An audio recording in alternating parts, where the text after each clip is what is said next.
ఒక్క నిమిషం అండి. ఆ! పత్రిజీ మహిళా చైతన్యానికి భాను మేడం గారికి స్వాగతం, సుస్వాగతం అండి. మరి మన పత్రిజీ మహిళా చైతన్యం 2 సంవత్సరాల క్రితం నుంచి కూడా ప్రారంభించబడిందండి. పత్రిజీ మహిళా చైతన్యం.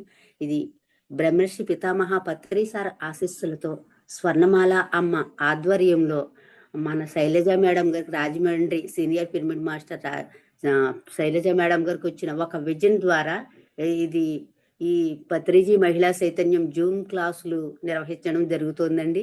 అలాగే మరి 3 ఎవరైతే పిలుస్తారో ప్రతి ఊరూర ఆ ఊర్లు వెళ్ళి అక్కడ 3 రోజులు వర్క్షాప్ చేయడం జరుగుతుందండి.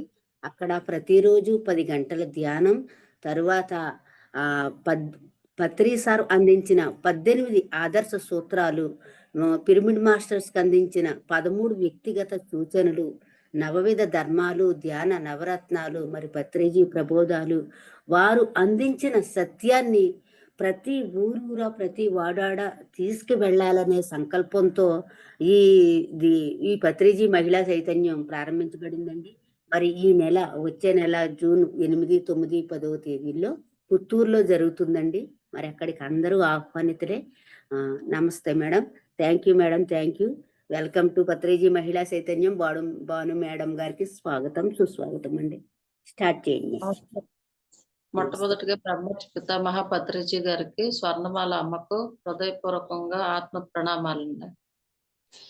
నా పేరు భాను అండి. మాది విజయవాడ. నేను ధ్యానంలోకి 2010లో వచ్చాను. నేను ఈరోజు సత్య శోధన అన్న బుక్ గురించి చెప్తాం అనుకుంటున్నాను. చెప్పండి మేడం. బుద్ధుడు గురించి. అలాగే చిన్నది నేను విన్నది చిన్నది చెప్తున్నాను. కృష్ణుడు గురించి. మొట్టమొదటిగా అందరూ కూడా కృష్ణుడు ప్రతి ఒక్కరు కూడా చెట్టు పుట్ట అన్ని కూడా పక్షులు జంతువులు అన్ని కూడా కృష్ణుడు వేణునాదానికి ఎంతో పరవశిస్తారు కదండి. మనం కూడా వేణునాదం అంటే పత్రిసారి వేణునాదం అంటే మనకి ఎక్కడికో వెళ్ళిపోతాం ధ్యానంలో కూర్చుంటే. ఆ వేణువు ఎలా వచ్చిందన్నది చిన్నది చెప్దాం అనుకుంటున్నాను. నాకు చాలా సంతోషం వేసింది అది విని. అన్ని చెట్టు పువ్వులు ఇస్తుంది, పండ్లు ఇస్తుంది, తేనె ఇస్తుంది. అలాగే ప్రతి ఒక్కటి అన్ని కృష్ణుడికి సమర్పిస్తుంటే అక్కడ ఒక రాయి మీద కూర్చుని కృష్ణుడు పక్కనే వెదురు చెట్టు ఉంటది. వెదురు చెట్టుకి ఒక పువ్వు రాదు, ఒక కాయ రాదు, ఒక పండు రాదు, ఏమీ రాదు. అది చాలా బాధపడుతుంది. అన్ని కూడా కృష్ణుడికి అన్నీ ఇస్తున్నాయి. కృష్ణ నేనేమి నీకు ఇవ్వలేకపోతున్నానంటే ప్రేమగా ఆ చెట్టుని నిమురుతాడనమాట కృష్ణుడు. అలా నిమిరి ఒక విరిచి ఒక చెట్టులో మధ్య భాగాన్ని తీసి అలా అంటాడు. అలా అని ఒక్కొక్కటి రంధ్రాలు చేస్తాడు. 7 రంధ్రాలు అంటే 7 రంధ్రాలు చేస్తాడు. 7 రంధ్రాలు చేసి దాన్ని అలా చూస్తూ చక్కగా దాన్ని అలా చూస్తూ తన యొక్క అంటే ఊపిరితోటి చక్కగా వేణువుని ఊతాడు. చూడండి ఆ వేణువు ఎలా ఉంటది. 7 రంధ్రాలు ఉంటాయి. మళ్ళీ పైన రంధ్రం ఉంటది. కిందన కూడా రంధ్రం ఉంటది. అంటే నవరంధ్రాలు కలిగి ఉంటది. దాని సింబాలిక్ ఆవిడ ఏం చెప్పారంటే శరీరము అని చెప్పారు. నవరంధ్రాలతో కూడిన శరీరము. ఆ శరీరంలోని ప్రాణశక్తిని నింపినప్పుడు ఎంత మధురగానే వస్తుందో మన జీవితంలో మన శరీరంలోని సుస్వరాలు మీటుతాయి. ఒక విశ్వశక్తిని సక్రమంగా తీసుకొని దాన్ని సక్రమంగా అంటే లయబద్ధకంగా ఉన్నప్పుడు ఆ జీవితం ఎంతో సుస్వరానందంగా ఉంటుంది. ఆ వేణువుకి గురించి ఎంత అర్థవంతంగా చెప్పారో నాకు చాలా బాగా నచ్చిందండి. అంటే ఆ విశ్వశక్తిని భగవంతుడు పెదవుల దగ్గర పెట్టుకొని తన యొక్క గాలిని నింపుతూ దాన్ని సరిగ్గా పలికించినప్పుడు ఎంతో ఆనందాన్ని, పరవశాన్ని శిశువులు, పశువులు అన్నీ కూడా పరవశం చెందాయి కదండి. ఆ పరవశం చెంది ఎంత ఆనందాన్ని పొందాయి. అలాగే మనం ప్రతి నిమిషం కూడా మన శరీరంలో విశ్వశక్తిని సక్రమంగా నింపుకున్నప్పుడు జీవితం మధురంగా ఉంటుంది. దాని సింబాలిక్ ఎంత బాగా చెప్పారండి. ప్రతి ఒక్కరు కూడా విశ్వశక్తిని సక్రమంగా ఉపయోగించి లయబద్ధకంగా ఎలా అయితే చక్కగా వేణునాదాన్ని పలికించాడో భగవంతుడు, మనం కూడా మన ఆత్మస్వరూపంతో ఆ విశ్వశక్తితోటి మనం లయమయ్యి ప్రతి నిమిషం కూడా ఎరుకుతో ఉంటప్పుడు మన జీవితం కూడా సుస్వరాలను పలుకుతుంది. ఓకేనండి. ఓకే ఆ! అండి. అది నాకు చాలా నచ్చి అందరికి పంచుకోవాలని నేను చెప్పానండి. ఇప్పుడు మనం బుద్ధుడి గురించి తెలుసుకుందాం. ఎందుకంటే బుద్ధ పౌర్ణమి అయింది. అయినప్పటికీ కూడా బుద్ధుడి గురించి తెలుసుకోవాలి అందరూ కూడా అని ఆ బుక్ చాలా వివరంగా ఇచ్చారు. ఒక 3 బుక్స్ కలిపి ఆ బుక్‌ని రెడీ చేశారు. బుద్ధ మార్గంలోకి ఎలా వస్తాము అని. అంటే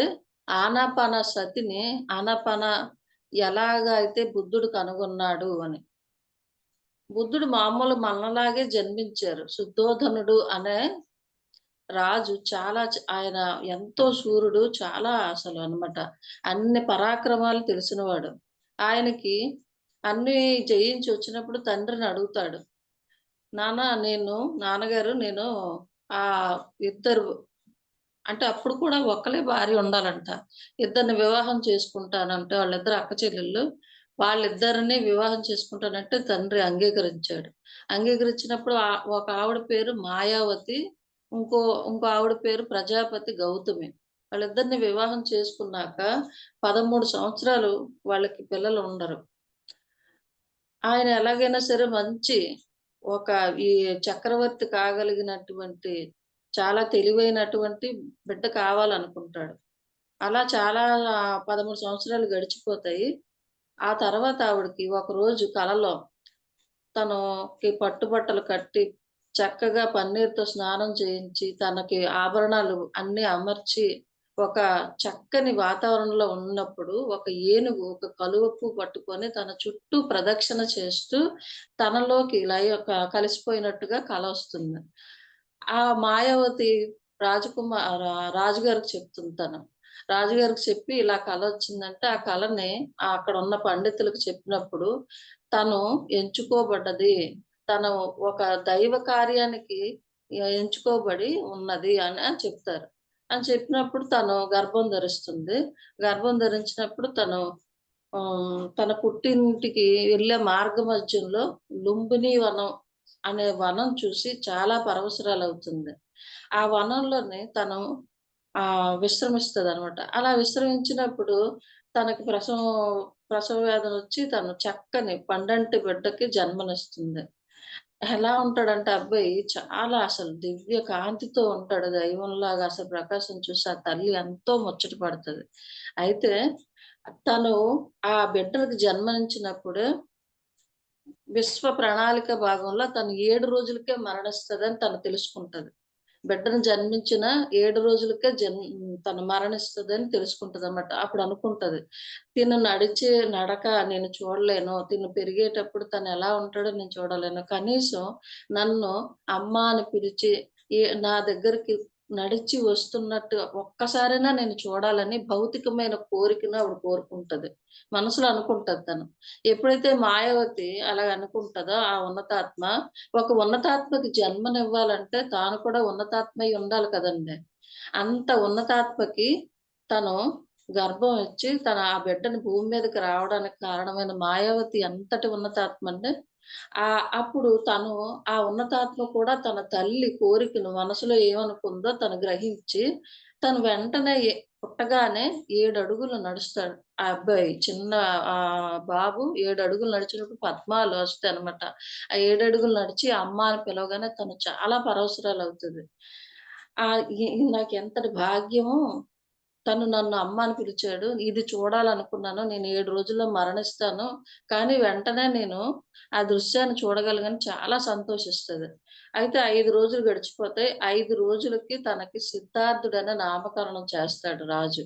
అప్పుడు పండితులందరినీ పిలిచినప్పుడు పండితులంటారు, "ఇతను చాలా దివ్య స్వరూపుడు. ఎంతో ఉన్నతమైన వాడు.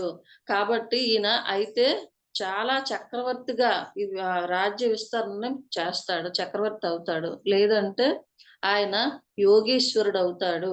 ఈ రెండిట్లో ఏదో ఒకటి అతి ముఖ్యమైనదిగా ఏది ఉందో ఏది ఎంచుకుంటాడో తను అది తీసుకోగలుగుతాడు" అని చెప్పినప్పుడు మహారాజు చింతిస్తాడు. చక్రవర్తే అవ్వాలి తను. చక్రవర్తిగానే నేను చూడాలి అని గట్టిగా అనుకుంటాడు. అనుకోని తనకి అలాంటి బాధలు గాని ఏమీ లేకుండా తనని పెంచాలనుకుంటాడు. ఓహ్! అనామాదుడు అనే ఒక ఆయన ఒక గురువు వచ్చి ఆ ఉంగరాల జుత్తు అదంతా బాబు కళ్ళు, ఉంగరాల జుత్తు, గోర్లు, పాదాలన్నీ చూసి ఇతను యోగీశ్వరుడే అవుతాడు. ఇతడు చాలా మహానుభావుడు, యోగీశ్వరుడు అవుతాడని శరీరాన్నంతా ఒకసారి తాకుతూ ఉంటప్పుడు అతని పాదము తన నుదుటికి తగులుతుంది. తగిలి అతను ఒక్క నిమిషం అంటే చాలా సమాధి స్థితికెళ్ళిపోతాడనమాట. ఆ పాదం తలకు తగిలి.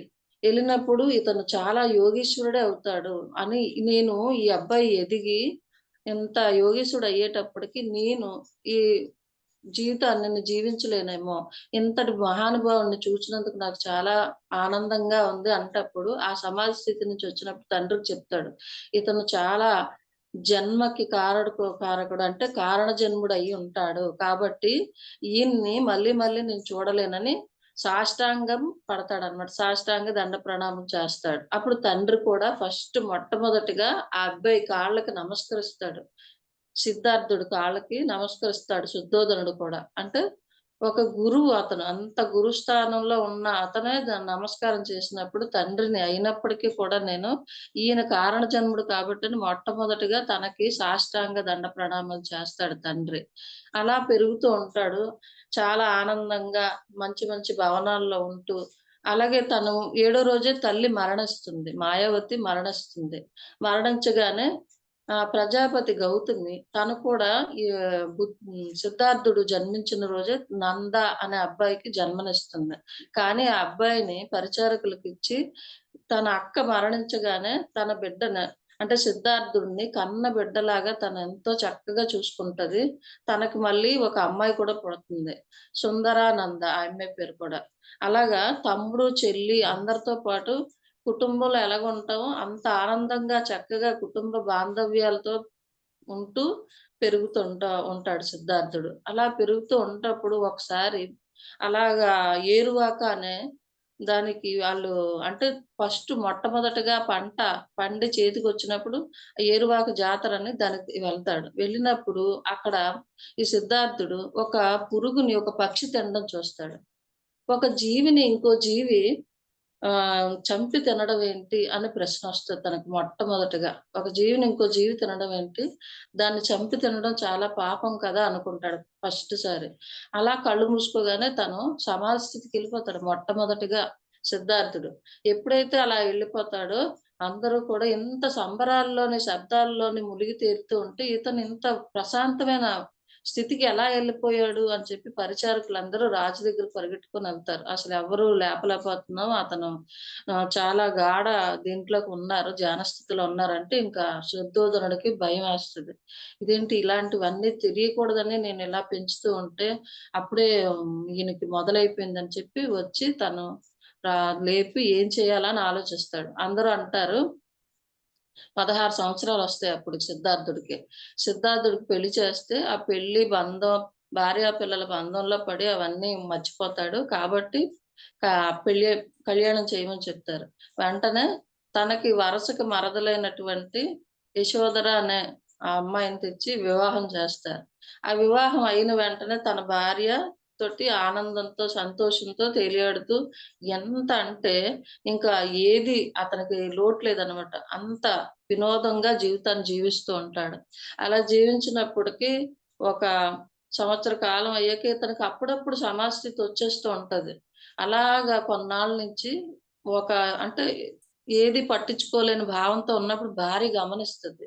ఎందుకిలా ఉంటున్నారు ఇతనని. కానీ తనని వదిలేసి ఎళ్ళేంత దాన్ని గమనించలేకపోతది తను. ఒకరోజు తను చండుడు అనే తన గొ గొ అదే గుర్రపు బండి తీసుకొని ఆయన తీసుకొనెళ్ళినప్పుడు స్వారీ చేసుకుంటూ ఎళ్తున్నప్పుడు తనకి ఇంకా ఇవన్నీ కాదు ఏదో ఉంది. నేను తెలుసుకోవాలి. ఇదంతా కాదు. ఇదంతా మాయ. ఈ మాయ నుంచి ఆగుతుంది మేడం. ఒక్క నిమిషం మేడం. నిమిషం ఉండు కరెంట్ పోయింది. తలుపు తీయండి. ఓకే. ఒక 5 నిమిషాలు మళ్ళీ వచ్చేస్తా. ఓకే. అలాగా కంటిన్యూ తను ఏదో తెలుసుకోవాలనుకున్నప్పుడు అలా వెళ్తూ ఉంటాడు. వెళ్తున్నప్పుడు అక్కడ ఒక అంటే రోగంతో ఉన్న ఒక రోగిని చూస్తాడు. చుట్టూ మలమూత్రాలతో ఉంటే, "ఏంటి ఇలా ఉన్నాడు?" అని అడుగుతాడనమాట. అప్పుడు చంద్రుడు అంటాడనమాట, "ఇది రోగావస్థ. ప్రతి ఒక్కళ్ళు కూడా ఈ శరీరం ఉన్నప్పుడు ఈ బాధలను అనుభవించవలసిందే. ఈ రోగంలో ఉన్నాడు ఆ మనిషి" అని చెప్తాడు. అలాగే ఇంకో దగ్గరికెళ్ళినప్పుడు మరణించిన శవాన్ని తీసుకెళ్తుంది చూస్తాడు. అలాగా దుఃఖాన్ని చూస్తూ ఉంటాడనమాట. ప్రతి ఒక ముసలితనాన్ని చూస్తాడు. ఇంత వృద్ధాప్యంలో ఉన్నాడేటంటే, ఈ శరీరం వృద్ధాప్యం చెందింది కాబట్టి, ప్రతి ఒక్కళ్ళు శరీరం తీసుకున్నోళ్ళకి మరణం ఉంటది, వృద్ధాప్యం ఉంటది, అన్నీ కూడా ఉంటాయి అని అన్ని చెప్పేసరికి, ఇదేంటి నేనిప్పటి వరకు చూడలేదు కదా అనుకుంటాడు. రాజు అంటే చలికాలంలో ఒక భవనం, వేసవి కాలంలో ఒక భవనం. ప్రతి కాలానికి అనుగుణంగా ఆ భవంతులుంటాయి తనకి. ఏ కష్టమో తెలీదు. అసలు ప్రతి ఒక్క యవ్వనంలో ఉండేటువంటి పరిచారకుల్నే పెడుతూ ఉంటాడు. ఆ యవ్వనం, సంతోషమే తప్పితే అవి ఏవి తెలియని అతను ఒక్కసారిగా దిగులు పడతాడనమాట. అంటే శరీరం క్షీణిస్తుందా? రోగం కలుగుతుందా? మరణం కలుగుతుందా? అని ఒకే పరిపరి విధాలుగా ఆలోచిస్తూ అలాగా రాజభవనానికి వస్తుంటప్పుడు మార్గమధ్యంలో అసలు ఈ దుఃఖం ఎందుకు కలుగుతుంది అని ఆలోచిస్తూ ఉన్నప్పుడు, ఒక చెట్టు కింద ఒక సన్యాసి కూర్చొని చాలా దివ్యమైన వెలుగుతో కాషాయ వస్త్రంతో ఉండి చాలా ఆనందంగా కనిపిస్తాడు. ఆ కనిపించినప్పుడు అతన్ని చూసి ఇతను ఎందుకింత ఆనందంగా ఉన్నాడు అని అడుగుతాడనమాట. అడిగినప్పుడు చెప్తాడు. ఆయన సన్యాసి అన్నీ పరిత్యజించి సన్యసించాడు. ఆ సన్యాసితో మాట్లాడతానని అంటప్పుడు ఆయన చాలా ప్రశాంతంగా చూస్తాడు ఆయన కాసి. చూసినప్పుడు ఆయనకి ఒకలాంటి అనుభూతి కలుగుతుంది. అతను భవంతికి వెళ్ళిపోతాడు అతన్ని చూసి. ఎళ్ళినప్పుడు అందరూ ఆ వెళ్ళే మార్గ మధ్యలోనే అతనికి కబురొస్తది. తనకి ఒక కుమారుడు జన్మించాడు. భార్య ప్రసవించిందని ఎప్పుడైతే వింటాడో, ఆ పరిచారక్కి బహుమానం ఇచ్చి లోపలికి వెళ్ళేసరికి అందరూ చాలా ఆనందంగా ఆడుతూ, పాడుతూ ఉండి నిద్రిస్తారనమాట. ఇతనెళ్ళేసరికి బాగా చీకటి పడుతుంది. అందరూ నిద్రించినప్పుడు లోపలికి వెళ్తూ ఇంకో ఇంకో కొత్త బంధం ఏర్పడింది నాకు అని ఆ అబ్బాయిని చూడాలి అని మనసులో ఉన్నప్పటికీ కూడా ద్వారం నుంచే లోపలికి చూసి ఆ అబ్బాయిని చూస్తాడనమాట. దగ్గరకు కూడా ఆయన ఎళ్ళడు. ఆయనకి రాహులుడు అని పేరు పెడతాడు. అప్పుడే పెట్టి భార్య పడుకొని బిడ్డ మీద చెయ్యేసుకొని పడుకున్న భార్యని, అంత అందంగా ఉన్న భార్యని, బిడ్డని వదిలి తను వెళ్ళిపోతాడు. ఆ గుర్రం తీసుకొని వెళ్ళిపోయినప్పుడు అలా ఎంతో దూరం వెళ్ళినప్పుడు అందరిని కూడా అంటే ఆ భవనాన్ని, తండ్రిని, బిడ్డని, తల్లిని అందరిని, తన భార్యని అందరిని విడిచిపెట్టి ఒక్కొక్కటిగా వదిలేస్తూ తన కత్తితో శిరోమండనం చేసుకుంటాడు. అంటే జుట్టంతా గుండు గీయించుకొని కాషాయ వస్త్రాన్ని ధరించి నాకు అటువంటి నిశ్చల తత్వం, నాకు ఆనంద స్థితి రావాలి. నేను దుఃఖాన్ని నివారించే ఉపాయాన్ని తెలుసుకోవాలి. నేను ఎలాగైనా తెలుసుకోవాలని అక్కడ తన ఆహ్, అదే గుర్రం బండి ఆ గుర్రాన్ని వదిలిపెడతాడు. ఆ గుర్రానికి కూడా చాలా అసలు సిద్ధార్థుడంటే చాలా ఇష్టం అన్నమాట. అది వదిలి ఎళ్ళలేక ఏడుస్తూ ఉంటది. మళ్ళీ ఒకసారొచ్చి దాన్ని నిమిరి వెళ్ళమని చెప్పినప్పుడు అది మరణిస్తది. సిద్ధార్థుడిని వదిలి ఉండలేక ఆ గుర్రం చనిపోతుంది. ఇంకా చన్నుడు వెనుదిరిగి రాజభవనానికి వెళ్ళిపోతాడు. వెళ్ళి తన భార్యతో చెప్తాడన్నమాట. తనిలా వెళ్ళిపోయాడు కాషాయం వస్త్రాలు ధరించంటే భార్యకి చాలా బాధ అనిపిస్తది. ఎందుకు ఇలాంటి ఇది చేశారు అని. చాలా బాధతో తను విలపిస్తుంటది. ఇంకా గది నుంచి బయటకు రాకుండా ఆ బిడ్డతోటి ఆ గదిలో ఉండిపోతది. అలా ఉండిపోయినప్పుడు ఇతను సిద్ధార్థుడు అలా వెళ్తూ పుత్తగయ దగ్గర ఒక శాలి వృక్షం అంటే ఆ ఒక్క వృక్షం కింద కూర్చొని ఇంకా ధ్యాన స్థితిలో అంటే ఫస్ట్ చాలా విద్యలు నేర్చుకుంటాడాయన. మార్గ మధ్యంలో చాలా మంది గురువులు కలిసి ఆ శరీరాన్ని బాగా కృషించిపోయేటట్టు ఆహారం తీసుకోకుండా ఇదేదో దుఃఖాన్ని నేను నివారించాలి, తెలుసుకోవాలి ఏదో ఉంది అనే తపనతోటి ఆహారం తీసుకోకుండా చాలా చాలా శ్వాసను బంధించి, ఇంకా కపాలభాతి ఇది ఎన్నో రకాలు విద్యలన్నీ నేర్చుకొని అవన్నీ చేస్తాడు. అయితే శ్వాసను బంధించడం ద్వారా కాదు అని తెలుసుకుంటాడు అనమాట.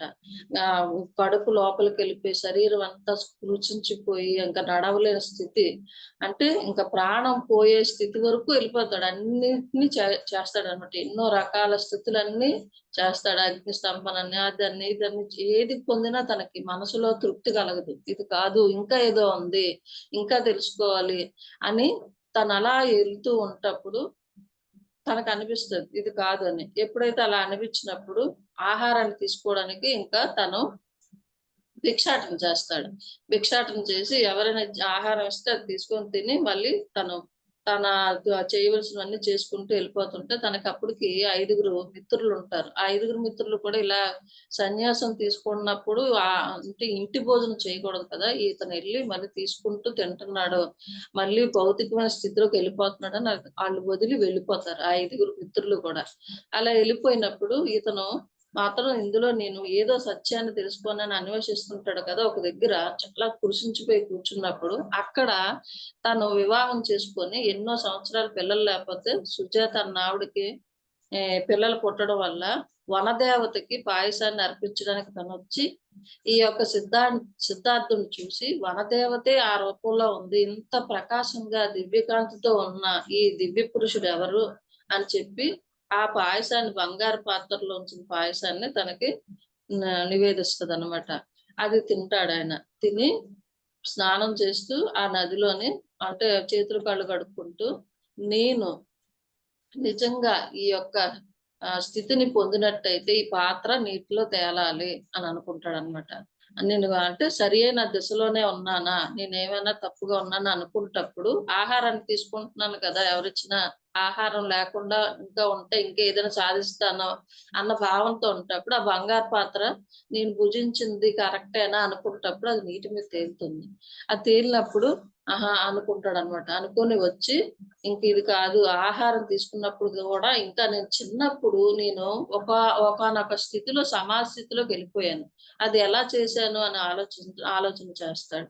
ఆలోచన చేసినప్పుడు ఏమి చేయకుండా నిశ్శబ్దంగా కూర్చొని తన శ్వాసను గమనించాను కదా! అని గుర్తు తెచ్చుకుంటాడు. గుర్తు తెచ్చుకొని అలా కూర్చొని శ్వాసను గమనిస్తుంటాడనమాట. అప్పుడు ఆన అంటే ఉచ్ఛ్వాస, అపాన అంటే నిశ్వాస. ఈ 2 కలిపి ఉండడమే అంటే సతి కూడుకుని ఉన్నదాన్ని ఆనాపాన సతి. పాలి భాషలో దాన్ని ఆనాపాన సతి అంటారు. ఆ యొక్క స్థితిని గమనిస్తాడనమాట. ఇంకా గమనించి దాన్ని శ్రద్ధగా ఇంకా కదలకుండా నేను ఏమైపోయినా సరే ఇందులో సత్యాన్ని నేను తెలుసుకోవాలి. దుఃఖాన్ని నివారించే ఉపాయాన్ని తెలుసుకునే వరకు ఇక్కడి నుంచి లేచేదే లేదు అని ఒక సంకల్పం చేసుకొని అలా కూర్చుంటాడు. బుద్ధగయ ఆ వృక్షం కింద. ఎప్పుడైతే అలా కూర్చుంటాడో కూర్చోగానే అలా కూర్చొని ఒక తొలి జాములో ఆయనకి జన్మలన్నీ తెలుసుకుంటాడు. ఎన్ని జన్మలెత్తాడో పొట్టిగా, పొడవుగా, నల్లగా, ఇంకా కలర్ తెలుపుగా, ఇంకా రకరకాలుగా ఆడగా, మగగా ఇంక ఎన్ని జన్మలున్నాయి అన్ని కూడా ఫస్ట్ దిశలో ఆ జన్మల గురించి తెలుసుకుంటాడు. ఆ జన్మల గురించి తెలుసుకున్నాక సెకండ్ జామ్‌లోనే ఆ జన్మకు కారణమైన కర్మ గురించి తెలుసుకుంటాడు. అంటే ఎటువంటి కర్మలు మనం చేస్తున్నామో ఆ కర్మానుసారం జన్మ ఉంటుంది అని తెలుసుకుంటాడు. మూడో జాములోని తను దుఃఖ నివారణ ఏంటి అని ప్రశ్నించుకుంటప్పుడు దుఃఖానికి కారణం తృష్ణ అంటే కోరిక. ఆ కోరిక ఎటువంటిదై ఉంటది? ఆ కోరికను బట్టి మనకి బాధ కలుగుతుంది. మనకి ఆ కోరిక తీరినప్పుడు సంతోషం కలుగుతుంది. ఆ కోరిక తీరలేనప్పుడు మనకు దుఃఖం కలుగుతుంది. తృష్ణకి కారణం దుఃఖం అని తెలుసుకుంటాడు. అంటే కోరిక కారణం దుఃఖము. ఈ దుఃఖాన్ని నివారించాలంటే కోరిక లేకుండా ఉండాలంటే మనము మన ఇంద్రియాల్ని జయించాలి. అంటే ఇంద్రియానికి లోబడకూడదు. ఇంద్రియాలన్నిటికీ కూడా ఈ కామ, క్రోధ, లోభ, మోహ, మదానికి మనం లోను కాకూడదు. వీటిని జయించాలంటే మనం ఏం చేయాలి? మనసును శూన్యం చేయాలి. పత్రి గారు ఏం చెప్పారు? ధ్యానం చేసిన ఆలోచనలు వస్తూ ఉంటాయి. కానీ ఆలోచనని అలాగా గమనిస్తూ ఉంటప్పుడు మనం ఒక స్థితికి అంటే నిర్మలత్వ స్థితికి వెళ్తాం. అంటే చూడండి నీరు అలాగా కదిలించకుండా ఉండేటప్పుడు స్థిత ప్రజ్ఞతో ఎలా ఉంటదో అంటే స్థితంగా ఎలా ఉంటదో లోపల ఏమున్నాయో అవన్నీ కూడా ఎలా కనిపిస్తాయో మనలో ఉన్న అవి కూడా మన మనస్సును స్థితం చేసుకున్నప్పుడు అంటే ఆలోచనలు వస్తూనే ఉంటాయి. గమనించగా ఒక్కొక్కటి దూరం అయ్యి చివరికి శూన్య స్థితికి చేరుకుంటాం. మనసు ప్రశాంతత చెందినప్పుడు మనం ఎలాంటి నిర్ణయాలు తీసుకున్నా పర్ఫెక్ట్. అంటే మనం ఏ పని చేసినా పర్ఫెక్ట్‌గా చేయగలుగుతాం. అందుకే సారు ఏం చెప్పేవారు, అసలు ధ్యానం అంటే ఏంటంటే, "నువ్వు ఏం చేస్తున్నావు దాని మీద శ్రద్ధ పెట్టు. ఎప్పుడైతే శ్రద్ధ పెడతావో దాని నుంచి లాభాన్ని పొందుతాం." శ్రద్ధగా ఏ పనైనా చేసినప్పుడు అంటే ఒక పని మీద దృష్టి పెట్టినప్పుడు మన మనసు అన్నీ కూడా త్రికరణ శుద్ధి అంటే ఆలోచన, వాక్కు, కర్మ మనం చేసే పని ఒకే రకంగా ఉంటప్పుడు దాన్ని విజయాన్ని పొందుతాం. మనం ఏం చేస్తాం, ఒక పని చేస్తున్నప్పుడు వేరేది ఆలోచిస్తాం. మనకు తెలియకుండానే ఆలోచనలు వచ్చేస్తూ ఉంటాయి. ఇది కాదు. ఎప్పుడైతే మనం ఆ పని మీదే దృష్టిని కేంద్రీకృతం చేసినప్పుడు, ధ్యాస ఎప్పుడైతే కరెక్ట్‌గా మనం పెట్టామో దాన్ని పర్ఫెక్షన్ సరిగ్గా ఉంటుంది. అప్పుడు మనం అది చెయ్యడానికి లోపల ఖాళీగా ఉంచుకోవాలి. అంటే స్థితంగా ఉండాలి. ఎప్పుడైతే మనం ఈ ప్రాణశక్తిని తీసుకుంటూ ఉంటామో, మనసు శూన్యమవుతూ ఉంటది. అంటే ప్రతి ఒక్కరు కూడా ప్రతి నిమిషము ధ్యాన స్థితిలో ఉండాలి. అంటే ఏ పని చేస్తున్నామో ఆ పని మీద ధ్యాసను కలిగి ఉంటప్పుడు ఆ పనిలోని నిష్ణాతని పొందుతాం. ఎప్పుడైతే మనం అది తెలుసుకుంటామో అన్నిటిని సాధించగలుగుతాం. మన లోపల ఉన్న విద్యను కూడా బయటకు తెచ్చుకోగలం. గత జన్మల్లో మనం ఏమి నేర్చుకున్నామో అవి కంటిన్యూ చేయలేనప్పుడు అది ముందుకు తీసుకెళ్ళగలుగుతాం. కొంతమంది చూడండి చిన్నప్పుడే అసలేమి నేర్చుకోరు. ఎంత పాడతారో. కొంతమంది డ్రాయింగ్, కొంతమంది డాన్స్ అంటే వాళ్ళల్లో ఆ కళ ఉంది. ఎప్పుడైతే ఆ కళని ఆళ్ళు ఆ స్థితికి చేరుకుంటారో అది ఆటోమేటిక్‌గా బయటకొస్తుంది. ఆ బయటకొచ్చినప్పుడు దాన్ని పరిపూర్ణంగా మనం దాన్ని పొందినప్పుడు లోపల ఎంతో ఆనందం కలుగుతుంది. అందుకే సార్ ఏం చెప్పారు, కళలు నేర్చుకోవాలి. ప్రతి ఒక్కళ్ళు కూడా కళలు నేర్చుకోవాలి. లలిత కళలన్నీ కూడా నేర్చుకోవాలన్నారు. అంటే ఆత్మ ఆనంద స్థితిని పొందే మార్గము ధ్యాన సాధన, కళలు కూడా. ఎప్పుడైతే ఈ పర్ఫెక్షన్ వస్తదో దాంట్లో పట్టు దొరుకుతుంది మనకి. తొందరగా నేర్చుకోగలుగుతాం. ఏదైనా సరే దాని మీద ఒక అంటే చూడండి ప్రతి పని చేసేటప్పుడు మనం మనస్ఫూర్తిగా చేసినప్పుడు ఆ పనిని సాధించగలం. మనకు ఆత్మానందం కలుగుతుంది. భౌతికమైనవి అన్నీ కూడా క్షణకాలమే. ఒక చీర కొనుక్కున్నాము. ఆ చీర కట్టుకున్నాం అయిపోయింది. మళ్ళీ ఇంకో చీర చూస్తే దాని మీదకెళ్తది. అది సంతోషం. కానీ మనకి లోపల నుంచి కలిగే ఆనందం అదెప్పుడు తలంచుకున్నా సరే, ఆ ఆనందం మళ్ళీ ఆ క్షణం వస్తది. సంతోషం అలా కాదు. ఆ క్షణమే ఉంటది. ఎప్పుడైతే ఆత్మతో అనుసంధానమై మనం ఆ పనిని చేసినప్పుడు, ఆత్మ ఆనందపడినప్పుడు, మీరు తలుచుకున్నప్పుడల్లా ఒకళ్ళకి సహాయం చేసి వాళ్ళు ఆ కష్టం నుంచి బయటపడ్డారనుకోండి. ఆ కష్టం నుంచి బయటపడినప్పుడు అది తలుచుకున్నప్పుడల్లా మీకు ఆనందం కలుగుతది. సరి అయిన టైంలో నేను చేయగలిగాను. అలాంటి పనులు. ఇతరులకు సేవ చేసినప్పుడు అందుకే సేవాభావంతో ఉండాలి. అది కూడా ఒక రకమైన మన ఆత్మ ఎదుగుదలకి భాగమే. సేవ కూడా. అందుకే అంటారు సారు. పార్వతీదేవి అంటే శక్తితో పోల్చారు. లక్ష్మీదేవి అంటే సేవతో పోల్చారు. సరస్వతీదేవి అంటే విద్యతో పోల్చారు. అంటే జ్ఞానము, శక్తి మనకి ఎంత ముఖ్యమో చూడండి. జ్ఞానము ఉండాలి, శక్తి ఉండాలి. జ్ఞానం ఉండి శక్తి లేనప్పుడు వాళ్ళు ఏమి చేయలేరు. కానీ శక్తి ఉండి జ్ఞానం లేకపోతే అసలు ఇంకా దారుణం అన్నమాట. ఒక డబ్బులున్నాయనుకోండి, సరి అయిన రీతిలో ఖర్చు పెట్టలేనప్పుడు అది వృధా అయిపోతుంది. అలాగే జ్ఞానంతో ఉంటప్పుడు మనం ఏం చేయాలి, ఏం చేయకూడదు అని ఎప్పుడైతే జ్ఞానం ఉంటదో, దాంతో మనం మంచి పనులు చేయగలుగుతాం. అంటే బుద్ధి విచక్షణ కలిగి ఉంటాం.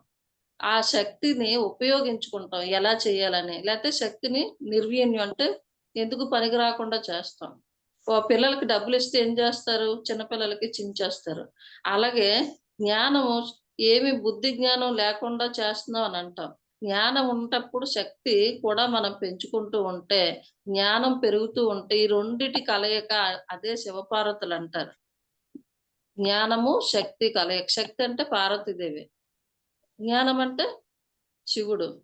అందుకే శివపార్వతులు కలయిక అంటారు. ఆ యొక్క బుద్ధి, ఆ శక్తి అంటే జ్ఞానము, శక్తి కలిసినప్పుడు సరైన దాన్ని మనం చేయగలుగుతాం. ఆ జ్ఞానాన్ని పొంది ఇతరులకు పంచగలుగుతాం. బుద్ధుడు అలాగా బుద్ధత్వాన్ని ఆ యొక్క బుద్ధగయ వృక్షం కింద ఎప్పుడైతే తెలుసుకుంటాడో, ఆ తెలుసుకుంటప్పుడు తను ఒక స్థితిని దాటుతాడంట. ముదితము, ఉపేక్ష ఇవి 4 దశల్ని కూడా తెలుసుకుంటాడు. అంటే ఎలా ఉండాలి? మోక్ష మార్గానికి మనం ఏవేవి వదులుకోవాలి? దేన్ని పొందాలి? అని సత్యాన్ని తెలుసుకొని దాన్ని బోధించడానికి బయలుదేరుతాడు. అలా బయలుదేరినప్పుడు చెప్తే కొంతమంది వినరు. ఆ యొక్క స్నేహితులు. కానీ ఒకాయన వింటాడండి అది. దీన్ని ఎలాగైనా సరే ప్రచారం చేయాలి అనుకుంటాడు. అలాగా బుద్ధుడు ఆర్య సూత్రాలు అవన్నీ కూడా అంటే సరియైన వాక్కు, సరియైన ఆలోచన, సరియైన ఆహారము, సరియైన ధ్యానము ఇలాగా అష్టాంగ మార్గాలు, యమనియమాలు అన్నీ కూడా తెలుసుకొని దాన్ని ప్రచారం చేయడానికొస్తాడు. అప్పటి వరకు బోధిసత్వుడుగా ఉన్న అతను బుద్ధుడుగా తయారవుతాడనమాట. అప్పటి నుంచి కూడా ఆయన బుద్ధత్వాన్ని పొంది బుద్ధుడుగా ఎదుగుతాడు. అలాగా మనం కూడా తను చూడండి అన్నీ విడిచిపెట్టి బుద్ధత్వాన్ని పొంది ప్రచారం చేసి అంటే మోక్ష మార్గాన్ని, దుఃఖాన్ని జయించి మంచిది జయించి అలా ఉంటే ఇక్కడ భార్య తనేం చేస్తుంది? తను చాలా దుఃఖంతో ఉంటప్పుడు వాళ్ళ అత్తగారు ప్రజాపతి ఏం చేస్తుందంటే తనని రాజభవనం నుంచి బయటికి తీసుకొచ్చి ఉద్యానవనంలో నిమిషం మేడం.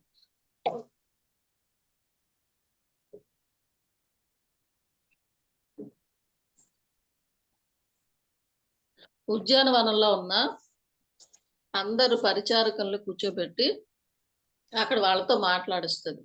వాళ్ళు ఏ రకంగా ఉన్నారని భర్తలు కోల్పోయిన వాళ్ళు, బిడ్డలు కోల్పోయిన వాళ్ళు ఆ బాధ మర్చిపోయి తన పనిలో తను పడి వాళ్ళ జీవితాన్ని ఎలా అయితే జీవిస్తున్నారో వాళ్ళందరి చేత మాట్లాడిస్తదావిడ. అంటే ఒకలాంటి మనోధైర్యాన్ని ఇవ్వడానికి కూర్చోబెడతదనమాట తన కోడల్ని. ఆ కూర్చుంటప్పుడు ఆ సత్సంగంలో ఒకళ్ళ బాధలు ఒకళ్ళు పంచుకుంటూ తర్వాత ఇంక బాధలయిపోతే మాట్లాడుకోవడానికి ఏముంటాయి, ఇలా అయింది, నా భర్త ఇలా ఎళ్ళిపోయాడు, నా భర్త ఇది, నా స్టోరీ ఇది అని ఒకళ్ళకొకళ్ళు చెప్పుకుంటూ అలా ఏమవుతది తన జీవితంలో ఉన్న మధురమైన క్షణాలను కూడా చెప్పుకుంటారు. కొంతవరకే బాధలు చెప్పుకుంటాం. తర్వాత మళ్ళీ మాటలు మారుతాయి గదా! అలా సత్సంగం ఏర్పాటు చేస్తదనమాట ఆవిడ. ఆ సత్సంగం అంటే ఇప్పుడు మనం ఎలాగా మన యొక్క అనుభవాల్ని ఎలా పంచుకుంటున్నాం, ఆవిడ జీవిత అనుభవాలను పంచుకుంటారు. యశోధర.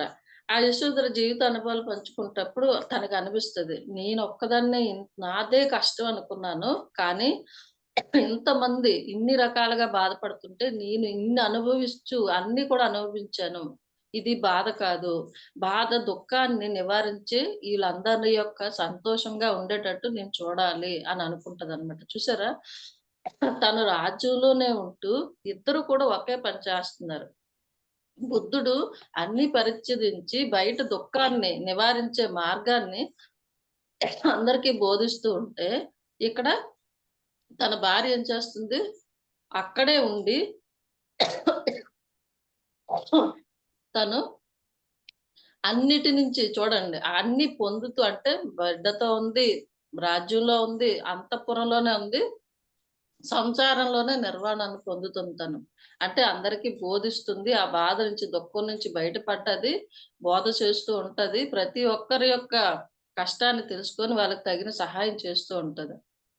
ఇద్దరు కూడా ఒకే ఆత్మస్వరూపులై ఉండబట్టే కదా! యశోధర కూడా అందరి దుఃఖాన్ని తను ఆడవాళ్ళ స్త్రీ యొక్క అన్నీ తెలుసుకొని అన్నిటిని నుంచి ఎలాగ బయటపడాలని ఈవిడ ఎలా బోధిస్తున్నారు, ఆయన అలా బోధిస్తున్నారు. కొన్నాళ్ళకి అలా వస్తూ రాజ్యానికొస్తాడనమాట. తండ్రి చూసి చాలా బాధపడతాడు. ఆహ్వానిస్తాడనమాట రాజ్యానికి. ఆహ్వానించినప్పుడు ఆయనొస్తారు. ఆయనొచ్చినప్పుడు ఆవిడ రాదు బయటికి. ఆయన స్థితిలో ఆయనున్నాడు. నా స్థితిలో నేనున్నానని. కానీ బుద్ధుడే వెళ్లి ఆవిడతో మాట్లాడతాడు. ఆవిడ ఏం మాట్లాడకుండా "ఎందుకు వదిలి ఎళ్ళిపోయావు? ఇక్కడే ఉండి దాన్ని పొందొచ్చు కదా!" అని అడుగుతుంది ఒకే మాట. అంటే అప్పుడు ఏమీ చెప్పడు సమాధానం. చిరునవ్వుతో వెళ్ళిపోతాడు. అయితే మందిరానికి రమ్మని చెప్పి ఎప్పుడైతే వీళ్ళు పెళ్లి అయ్యాక కొన్ని కొన్ని సంవత్సరాలు బిడ్డలు కావాలని ఒక దేవాలయానికెళ్తారో అక్కడికి రమ్మని చెప్తది. బుద్ధుడు వెళ్తాడు. వెళ్ళినప్పుడు ఆవిడ కూడా అక్కడికొచ్చి ధ్యాన స్థితికి వెళ్ళిపోతాడాయన. అది చూసి ఈవిడ కూడా అలా 2 క్షణాలు కళ్ళు మూసుకుంటది. కళ్ళు మూసుకుంటప్పుడు ఆవిడకి లోపల అర్థమైపోతది. ఇద్దరు కూర్చొని ఎవరి మటుకు ఆళ్ళు ఎళ్ళిపోతారు. ఏమి మాట్లాడుకోరు. అంటే ఆత్మస్థితిలోకెళ్ళి ఆళ్ళు సంభాషించుకుంటారు. ఆవిడకి లోపలంతా చాలా శూన్యంగా అనిపిస్తది. అనిపించినప్పుడు ఈవిడి రాజభవనం వచ్చేస్తది. ఆయన ఎళ్ళిపోతారు. కొడుకుని కూడా ఆ కొడుకుని అడుగుతాడనమాట. "నీ తండ్రి నీకేమివ్వాలనుకుంటున్నాడు?" అంటే మనం తల్లిదండ్రులు పిల్లలకి ఆస్తిపాస్తులు ఇస్తాడు గదా! "నీ తండ్రి నీకేం బహుమతి ఇవ్వాలనుకుంటున్నాడంటే" అతని చేతిలో ఉన్న ఆ భిక్ష పాత్రను తీసుకొని కొడుక్కిస్తాడు రాహులుడికి బుద్ధుడు. ఇచ్చినప్పుడు తనేమి మాట్లాడదు. అలా చూసి ఉండిపోద్ది. కొన్నాళ్ళకి తల్లి ఈ యొక్క బుద్ధ ప్రవచనాలు విని తల్లి మాయావతి కాదు ప్రజాపతి గౌతమి ఇందులో చేరిపోతది. అత్తగారు. అక్కడ ఇంక తను చూసుకుంటూ ఉంటది మామగారిని అంతాని, రాజ్యాన్ని. మంచి రాజ్యపాలన చేస్తూ ఉంటారనమాట. మామగారికి రాజ్యంలో ఏం జరిగినా అవి సేకరించి ఒక రాజుకి అందించవలసిన బాధ్యతంతా తీసుకొని ఆవిడ చూస్తూ ఉంటారు.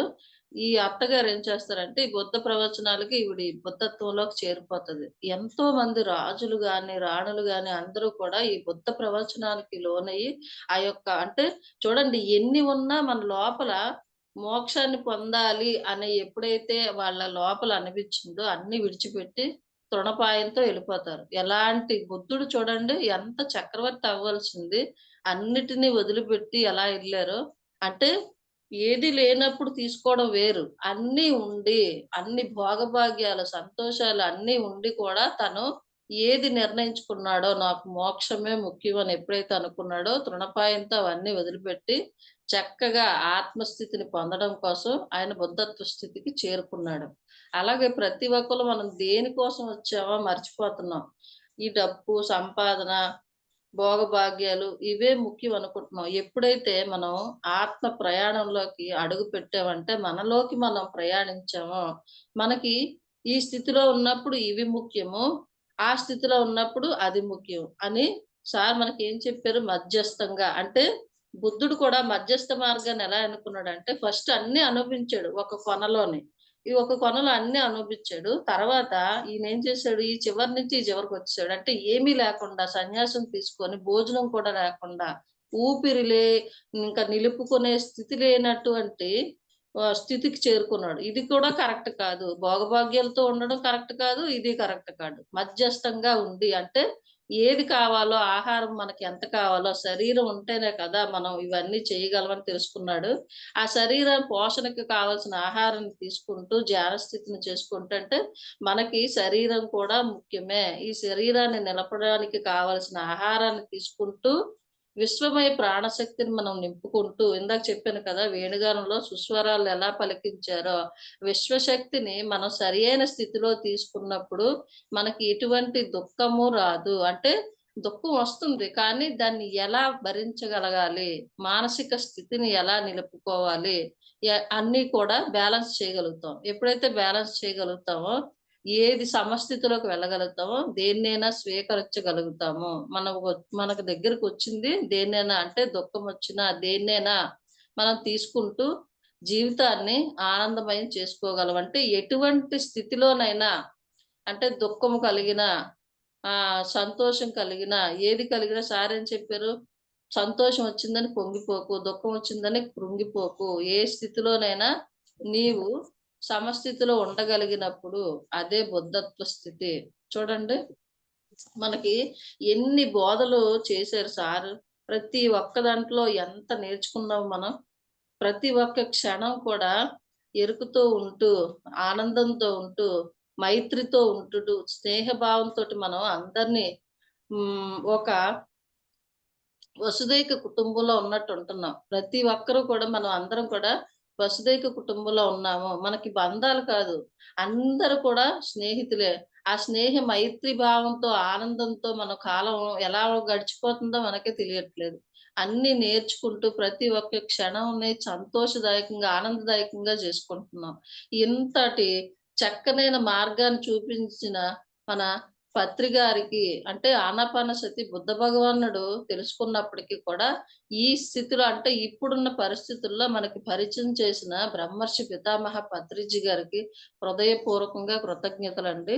అలాగే చూడండి, సంసారంలోనే ఉంటూ నిర్వాణాన్ని పొందాలని అది కూడా చెప్పారు. అంటే మనం ఏ బాధ్యతల్ని విస్మరించకుండా తల్లిగా, భార్యగా ప్రతి ఒక్క క్షణం కూడా మనం చేయవలసినవి చేస్తూ, మనం ఆత్మస్థితిని పొందుతూ, విశ్వంతో కనెక్షన్‌లో ఉంటూ, మనం చక్కనైన అవగాహనతో అంటే మనకి ధ్యానం చేయకముందు కొన్ని స్థితులు మనకి అర్థమయ్యేవి కాదు. అంటే అవగాహన ఉండేది కాదు. కానీ ఇప్పుడు మనకి ఏం చెయ్యాలి? ఎలా నడుచుకోవాలి? ఎలా మాట్లాడాలి? ఇతరుల పట్ల మనం ప్రేమతత్వంతో ఎలా ఉండాలి? ఇవన్నీ కూడా కరుణ, ముదితము, క్షమ ఇవన్నీ కూడా మనకి ఒక్కొక్కటి మన లోపల నుంచే వస్తున్నాయి.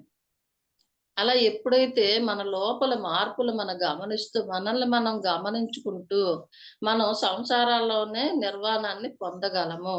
అది మాత్రం సత్యము. ఎప్పుడైతే ఈ సత్య సాధనని ఎప్పుడైతే చేస్తామంటే, నేను ఆత్మస్వరూపాన్ని ఉండేది ఏది కూడా అంటే భౌతికమైనటువంటి ఏవి ఉండవు.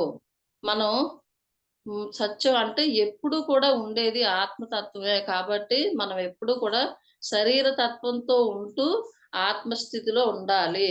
ఎప్పుడైతే ఆత్మస్థితిలో ఉంటామో, మనం ఆనందదాయకంగా జీవించగలము అనే సత్యాన్ని తెలుసుకుంటూ ప్రయాణం ముందుకు సాగిస్తూ ఉంటున్నామండి ప్రతి ఒక్కళ్ళం కూడాని. అలాగే బోధన చేసేటప్పుడు ఒక నీరుని చూపించారు ఒకసారి. ఆ నీరు అలా గుంటలో ఉంటే ఏమవుతుంది? తనకి ఉపయోగపడదు, ఇతరులకు కూడా ఉపయోగపడదు.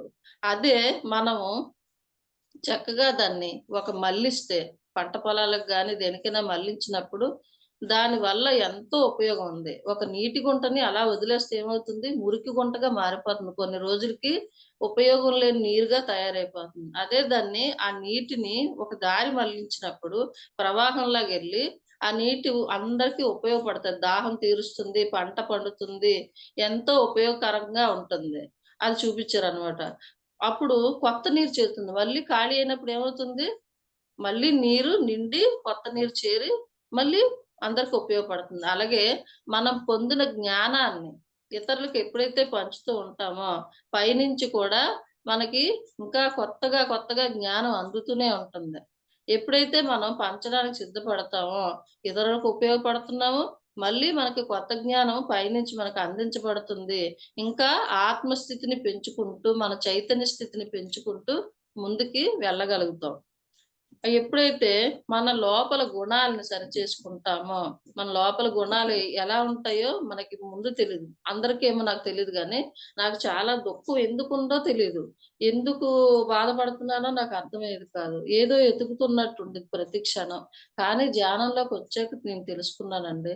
నా ఆత్మ ఎప్పుడూ కూడా ధ్యానం గురించి పరితపించేది. నాకొక కలొచ్చేది ఎప్పుడు గూడా. చిన్నప్పటి నుంచి నా లోపల నుంచి ఒక ఆకారం బయటికెళ్ళి స్టేషన్‌లో కూర్చొని ఏడుస్తుండేది. అది ఆకారం, అది ఆత్మ అని కూడా తెలీదు. ఏదో లోపలికి నేనే ఎళ్లి ఏడుస్తున్నాను అనుకునేదాన్ని. పదే పదే ఆ కలొచ్చేది నాకు. ఆ వచ్చినప్పుడు ధ్యానంలోకొచ్చాక ఒకరోజు వైజాగ్ జానమా చక్రంకెళ్తున్నప్పుడు అదే సిట్యుయేషన్ నాకు ఎదురైంది. ఆ కలలో ఏం చూసానది. ఆ రోజు నుంచి నాకు ఆ కల రావడం మనిషిని. నాకప్పుడు అర్థమైంది. నేను ఆ ట్రైన్ ఎక్కుతున్నప్పుడు లేట్ అయింది కాస్త. పరిగెట్టి, పరిగెట్టి స్టేషన్‌కెళ్ళి ట్రైన్ క్యాచ్ చేసి నేను వైజాగ్ జానమా చక్రంకెళ్ళానన్నమాట. అప్పుడు కళ్ళు మూసుకునేటప్పుడు అక్కడ నా ఆత్మ ఎతుకుతున్నది ధ్యానం గురించి. ఎప్పుడైతే ఆ క్లాస్‌కెళ్ళానో, ఆ కల నాకు ఆ రోజు నుంచి దూరమైపోయింది.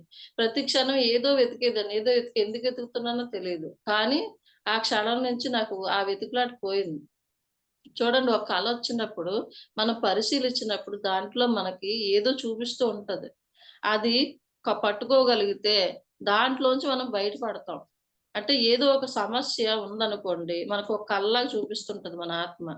దాన్ని క్యాచ్ చేసి దాన్ని అర్థం చేసుకునేటప్పుడు, ఆ స్థితి నుంచి బయట పడగలుగుతాం.